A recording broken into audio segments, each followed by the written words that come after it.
Hi, I hope you can hear me. So I just finished my activity, um, and I'm gonna do the screencast for this one. So it asks to just talk about the graphic organizer um, that you used for your activity, and so I guess I'm just gonna talk about it. I used a different one. I used one that wasn't specifically on um, like the where is it? I don't think I have it. Um, it's not on the link that you posted. I just googled one because my activity was about like cause and or my activity was about cause and effect. Um, and so the diagrams that were in that link I don't think really fit very well with the activity. So I just went ahead and googled a cause and effect like diagram. And so the one that I used was this one. I think that it was um, it was good enough to use um, for an ESL class because it's like big, it's poppy, it's like obvious what they are doing, cause and effect, um, and it explains like shows the relationship between cause event and the effect what happened because of the event, so it explains it very well. um, and obviously I would get like a blank um, template, but I thought that this one was very just clearly marked, um, and so basically it's just the cause, there's three effects, and then what I really liked about this one was that it had signal words. So it just kind of provoked the students to look for cues and words um, that kind of were characteristics of a cause and an effect in a story. So I really liked this section. And yeah, so that's pretty much the reason I chose this one. My activity, I explain it a little bit here, but it's basically just like having the students read a passage first um, and um, just go through it and on this diagram write a cause that happened and maybe some of the effects that happened because of the cause, and they don't have to fill out like there. I know realistically there's not going to be three effects to every cause or anything, but just to have room and space that so that if there were effects, they could fill it in. And then I would probably give them two or three different like templates of this so that they could have, you know, not just like one cause.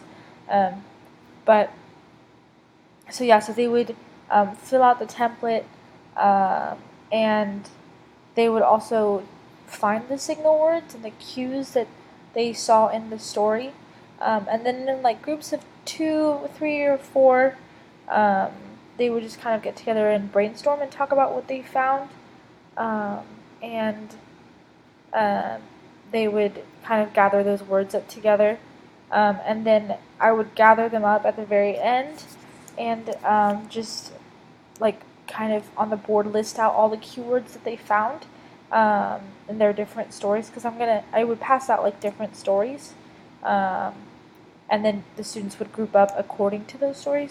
But yeah, so on the board I would write down and just kind of like talk to them about what they found and what they liked about the keywords and why they thought the keywords affected, how the cause and effect were told in the story and that kind of stuff. Um, and then at the very end, I would have them write a story of their own, whether it was like their own, I don't know, their own thing that they experienced, or just their own story that they could make up if they wanted to. And I would have them include at least 5 cause and effect contexts, using some of the signal words that they gathered on their own, and then some of the signal words that that we all went over together as a class. And so yeah, that was pretty much the activity. I felt like it was pretty simple. What else? Um, and so explaining it at a level that ELLs can understand. So yeah, so again with this um, diagram, um, like I said, it's very bold. It's very like obvious what they're going to be um, going over. And let me see if I could find the other one, the link that had the other um, assignments. Sorry that I'm all over the place. Here, I'm assuming yes. Yeah. Okay, here they are.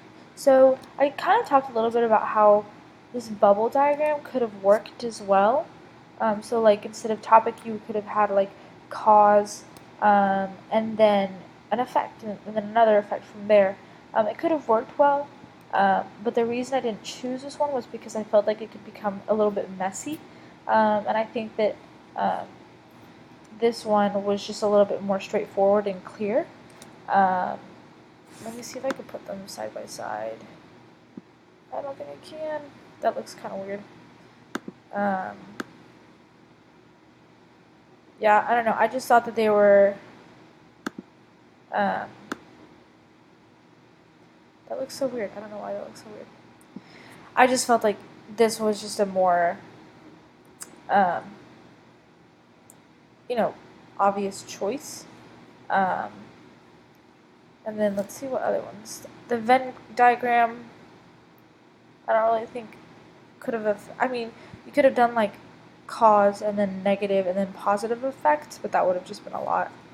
Um, Essay, they're not writing an essay. Um, maybe comparison and contrast could have worked, but I'm not sure how they would have had like compare and contrast aspects of it.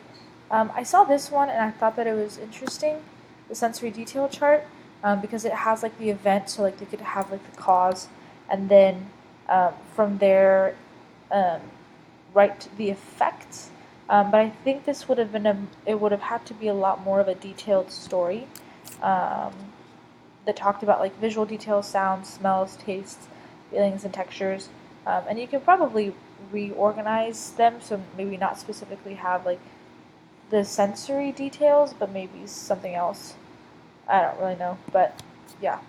So this one could have worked as well, but um, I don't know. I just ended up Googling my own one. I felt like that was probably the best decision.